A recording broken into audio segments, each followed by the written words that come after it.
Hi YouTubers, my name is Kevin and you're watching The Royal We. One of the most frustrating parts of dealing with toxicity and narcissistic abuse is that we just don't want to accept it. We don't want to accept the reality of narcissism, of toxicity. We don't want to accept the reality of abuse, of darkness, of evil. We want to be able to just say, go away. Or can't we just pray for them and change it and make everything light and daisies and roses? When the reality is no. It's not going to work that way.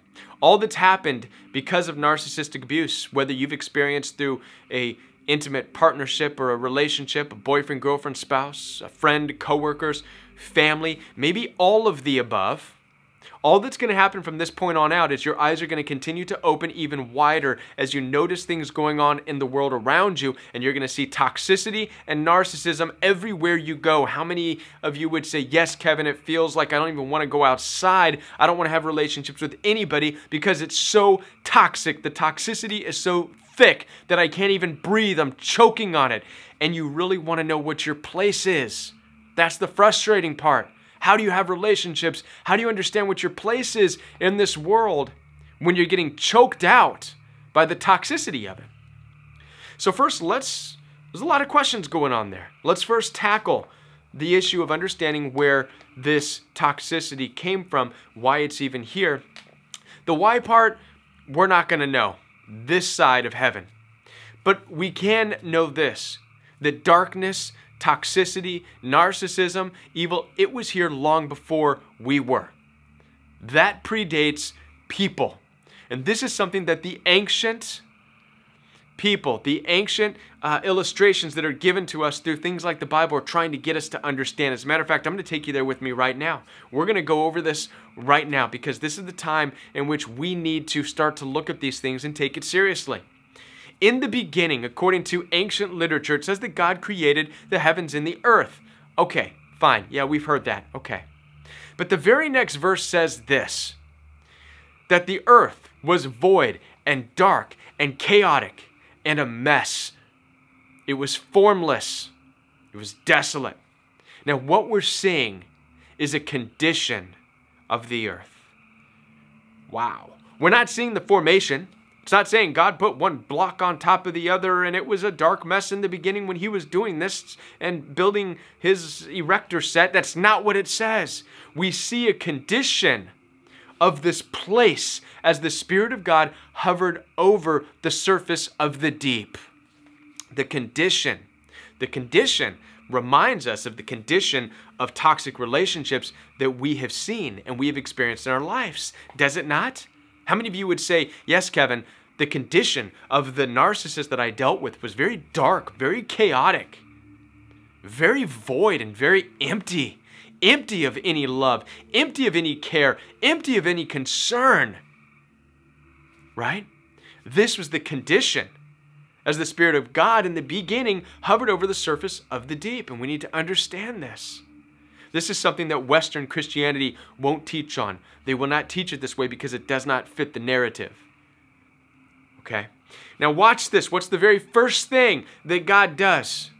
As he's hovering over the surface of the deep and he recognizes the wasteland, the condition of the earth, which is darkness and which is void. And by the way, depending on which translation you read and whether or not you read the Hebrew version, you will get different words for the chaotic condition. Some will call it a wasteland, empty, void, chaotic. It's a waste. There's no good value to it.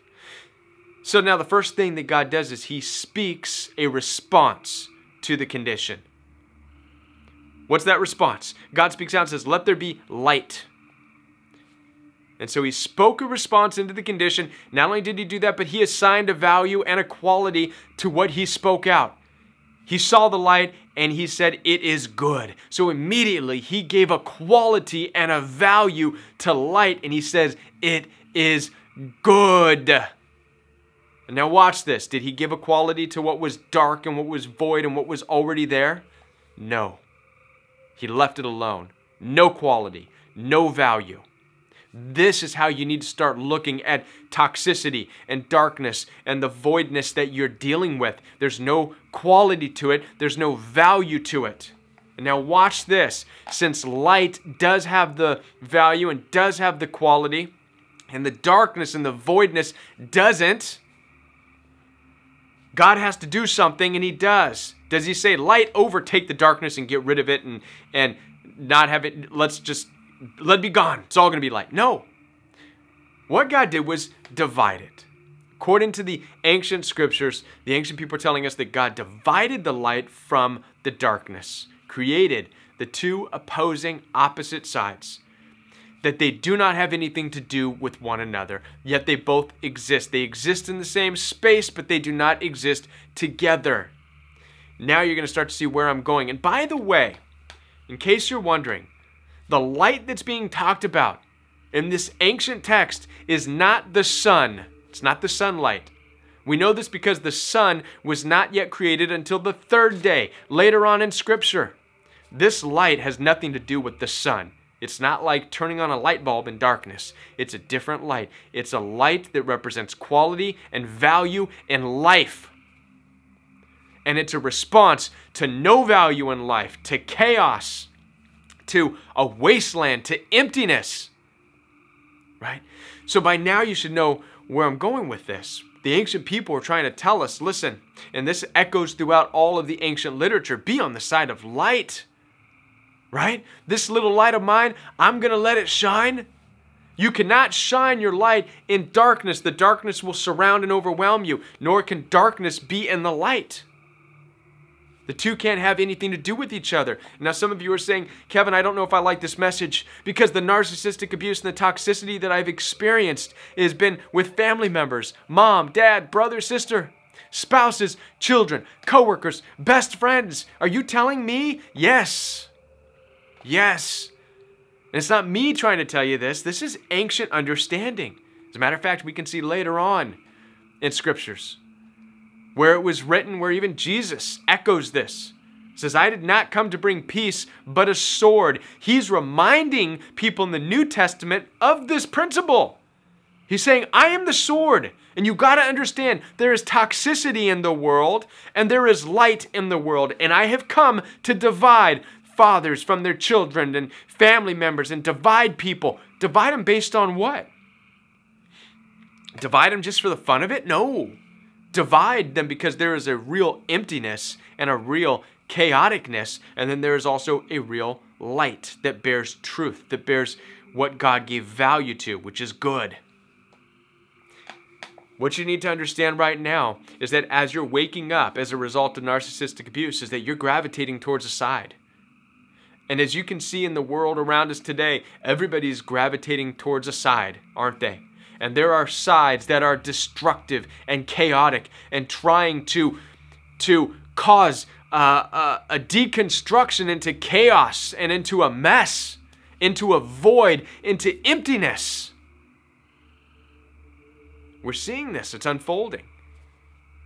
And the problem is, a lot of modern day Western Christianity is trying to bridge that gap. Let's be one with darkness. Let's be one with chaos. Let's be one.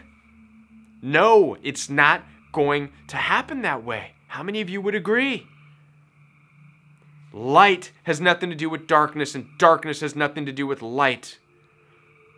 They rule their opposite sides. Now, the last question, obviously, that everybody wants to know is, well, when will the darkness just go away? When will the chaos, when will the desire for emptiness and chaos and destruction, when will it stop? The answer to that is, it's not going to. We have seen on the face of this earth that we have lived on, we have seen it cycle decade after decade, generation after generation, as chaos shows its ugliness. The darkness comes, destroys everything, but then light also comes and builds things back up, and then chaos destroys everything, and then light comes and builds everything. This is the cycle. It will not go away until there is no more on this earth. What you're describing, with everything being light and no darkness, that's heaven.